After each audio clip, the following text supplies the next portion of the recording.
Okay, we're back at the Zen spot, and I'm actually feeling very Zen. This is probably the most Zen you'll ever see me in a video, and so I know real talk. So we're here with Chelsea, and we're actually diving into what would you do if you have not done gifting before. So Chelsea's just getting into this, so we're gonna dive into what her thoughts are and what she sees happening at other events. So Chelsea, for you, like what would you do in starting with gifting? You haven't started it yet, and you probably have thoughts. What's your process thinking right now?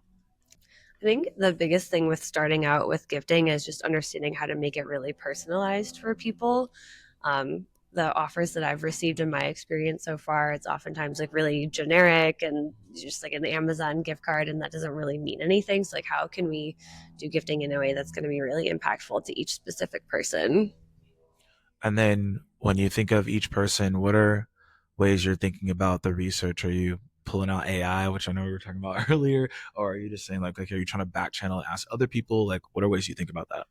So, that's something that I haven't delved into at all. Like, what is your experience with that? I'll turn Yeah, it back to you. yeah. So the way that I think about it is that if I'm trying to send, let's say I was trying to send a gift to Tom, I'd be like, all right, cool. Like, who typically like engages with Tom or like in his content or things of that nature, and then I would just try to back channel. Like, okay, like what does Tom really like, and I try to get like an understanding, and then from there I could reach out. If I can't find anything on the Yeah. internet, I'll try to like back channel. Like, hey, like what does Tom typically like? But social typically is helpful, but the back channels can be helpful too. So I feel like LinkedIn people are so like business forward, and that doesn't really tell you very much about their actual interests outside Yeah, of work. yeah. So I think it's a good place to start, but there's like so much more to so there are many ways to like uncover a hundred person. percent. That's why I think the back channel is the best. I mean, if you can find Instagram and Facebook, sure, but at least trying to find people that they know and you can try to get the information is like where I tell people to like start and go from there. Yeah, that makes Yeah. sense. So if we're at an event right now, you've been to probably other events. Like, what are things you're thinking that people are not doing well when it comes to swag, and they should be doing well when it comes to swag? I hate it when companies do swag just for the sake of swag, when it's something that you know is just going to end up in the garbage 20 minutes later. Um, I think that when a company's offering swag that's really intentional, like catered to the theme of the event, like here we've got beach towels and yoga mats and that sort of thing. Or we can just like feel that it's like actual, like high quality, something that something we will use before. Like that's what I want to see in swag. If it's something that's not personalized and it's just like cheap garbage, then it seems pointless to me.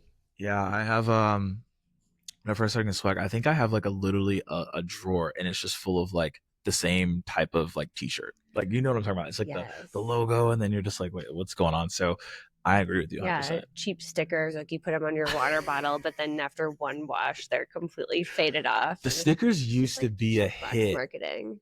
The stickers used to be a hit because everybody put them on their laptops. Yeah. That Yeah. was a move back in the day.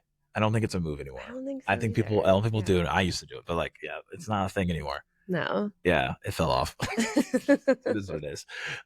Okay, so but for you, you just mentioned already. What did you do coming into this event to make sure the swag made sense with the theme?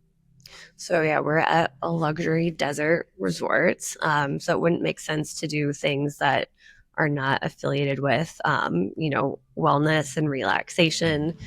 There's hiking, and we're doing spa activities, and there's lots of yoga. So we really wanted all of our swag to be centered around that.